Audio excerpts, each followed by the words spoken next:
इस वीडियो में हम कक्षा 7 की विज्ञान भारती के इकाई 2 रेशों से वस्त्र तक इसके विज्ञान के प्रश्नों को हल करेंगे। यहाँ पहला प्रश्न दिया गया है, वस्त्र की सबसे छोटी इकाई तंतु कहलाती है। रेशों तंतु के प्रकार नीचे दिए गए बॉक्स में दर्शाइए। तो यहाँ पहला जो है बॉक्स में दिया गया है, रेशों तंतु ये दो प्रकार के होते हैं, एक प्राकृतिक रेशे, दूसरा कृत्रिम रेशे। यहाँ हम कृत्रिम रेशे भरेंगे। प्राकृतिक रेशों को फिर दो भागों में बांटा गया है, जंतु रेशे और दूसरा हो जाएगा पादप रेशे। इसके बाद फिर दूसरा जो प्रश्न है, कह रहा जंतु और पादप रेशों के उदाहरण लिखिए। यहाँ दो गोला बना हुआ है, इसमें लिखना पहले में जंतुओं से प्राप्त रेशे। तो नंबर 1 पे है रेशम, नंबर 2 याक, नंबर 3 अंगोरा बकरी, नंबर 4 भेड़। इसके बाद फिर पादपों से प्राप्त रेशे, इसके उदाहरण नंबर 1 कपास, यहाँ कपास लिखेंगे। फिर नंबर 2 पटसन या सनई, नंबर 3 नारियल, नंबर 4 अलसी। फिर इसके बाद तीसरा जो प्रश्न दिया गया है, ये कह रहा है कि नीचे दिए गए चित्रों में दर्शाई गई वस्तु का नाम बॉक्स में तथा प्रक्रिया का नाम तीर के अंदर लिखिए। तो आगे यहाँ चित्र बना हुआ है और हमें इसमें लिखना है। पहले यहाँ ये तंतु का चित्र है, यहाँ खाली बॉक्स में तंतु लिखेंगे। फिर इसके बाद तीर वाले खाने में यहाँ कताई लिखेंगे और कताई से फिर धागा बनता है। फिर इसके बाद धागे के आगे जो तीर है उसमें हम बुनाई लिखेंगे। बुनाई के बाद जो है स्वेटर बनता है। तो इस तरह से हम इसमें तंतु, फिर कताई और फिर बुनाई लिखेंगे।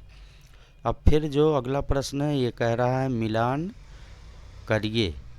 यहाँ पे दो चित्र बने हुए बाएं और दाएं, इसका मिलान करना है। पहला जो है कपास का चित्र है, इसका हम वस्त्र से करेंगे। दूसरा ये भेड़ का चित्र है, इसका हम मिलान ऊन से करेंगे, ऊन वाले चित्र से। फिर तीसरा ये सनई है, पटसन का पौधा है, इसका मिलान हम सामने जो टाट या दरी है इससे करेंगे। फिर जो चौथा चित्र है, ये रेशम के कीट का चित्र है, इसका मिलान हम यहाँ रेशम के धागों से करेंगे। फिर इसके बाद अब आगे जो प्रश्न है, कह रहा है निम्न प्रश्नों के उत्तर शब्द को बॉक्स में उचित क्रम में भरिए। पहला है ए जंतुओं से प्राप्त रेशों की गंदगी व चिकनाई को हटाना, इसको अभिमार्जन कहते हैं। फिर दूसरा जंतु रेशों की छटाई से जुड़े मजदूरों में ज़्यादातर होने वाला रोग, ये सोर्टर्स रोग होता है।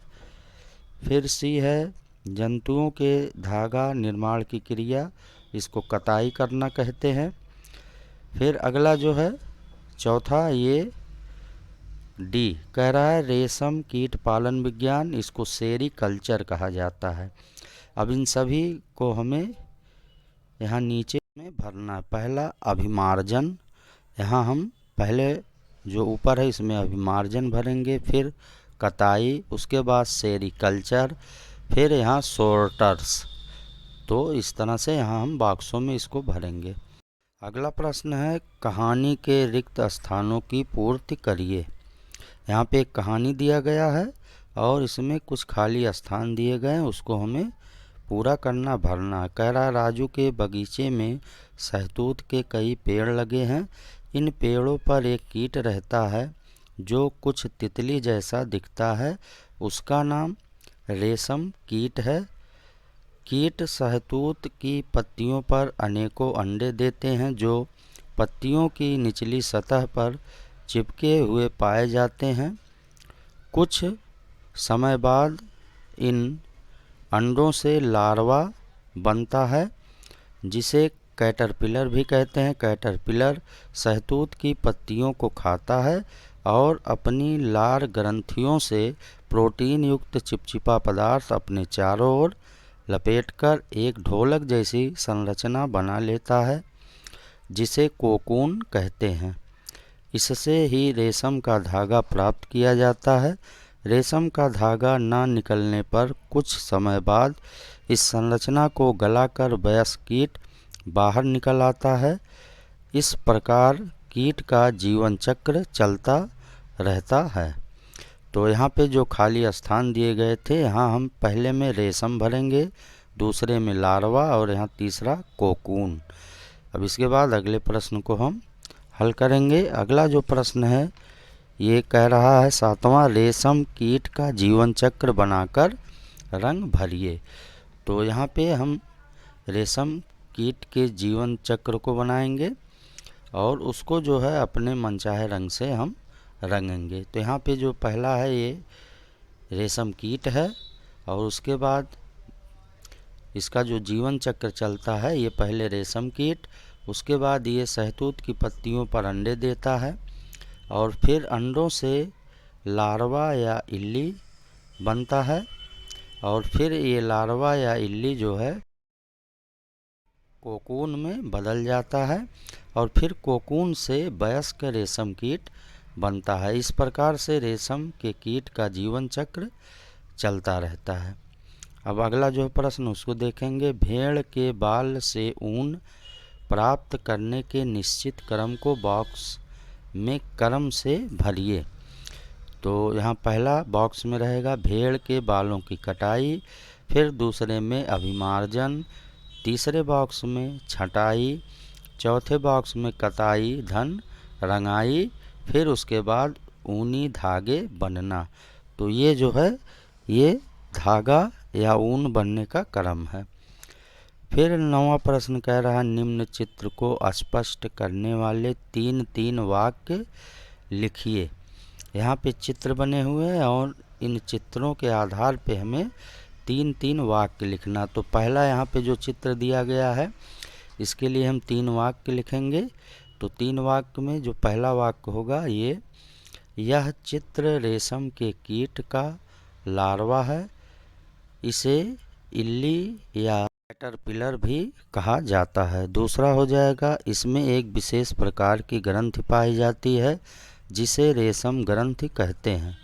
फिर तीसरा, रेशम ग्रंथि से महीन लसदार पदार्थ स्रावित होता है जो प्रोटीन युक्त होता है। लिखेंगे 3 वाक्य। यह चित्र भेड़ का है, भेड़ की त्वचा से मुलायम घने रेशे प्राप्त होते हैं जिसे ऊन कहा जाता है। फिर दूसरा वाक्य, भेड़ पालन ऊन उत्पादन के लिए किया जाता है। तीसरा, भेड़ शाकाहारी होती है, यह घास और पत्तियां खाना पसंद करती है। फिर तीसरा चित्र है, यह चित्र रेशम के कीट के प्यूपा का है, प्यूपा सफ़ेद गोलाकार संरचना होती है।